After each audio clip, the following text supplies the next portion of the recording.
តពិតស្មានមិនត្រូវដូចដើរលើផ្លូវដែលបែកជាពីរផ្លូវមួយរីករាយផ្លូវមួយញោមញីដោយទុំពេញទេគ្មានស្បាយអរ៉ា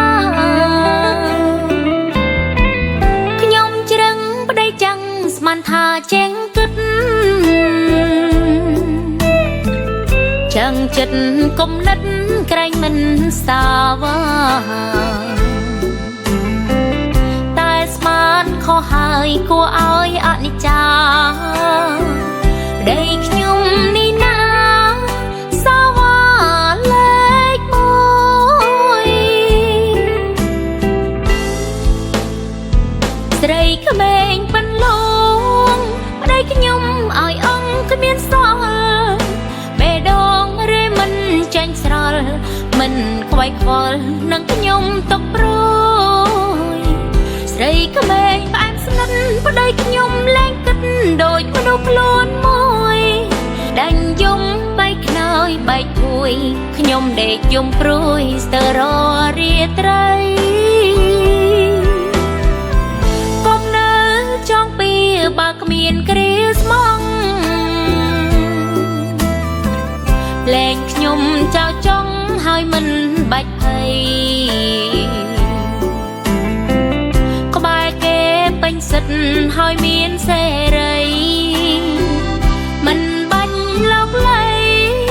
ពេលជួបខ្ញុំទៀត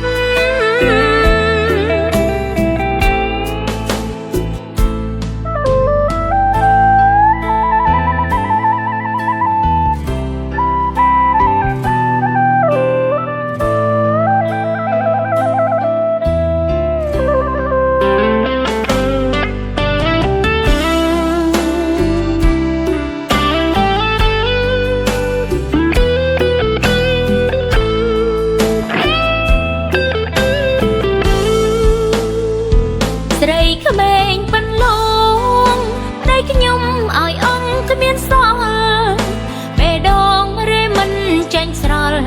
មិនខ្វាយខ្វល់នឹងខ្ញុំទុកព្រួយស្រីក្មេងផ្អែមស្និទ្ធប្តីខ្ញុំលែងគិតដូចមនុស្សខ្លួនមួយដាញ់យំបែកខ្នើយបែកភួយខ្ញុំដេកយំព្រួយស្ទើររាត្រី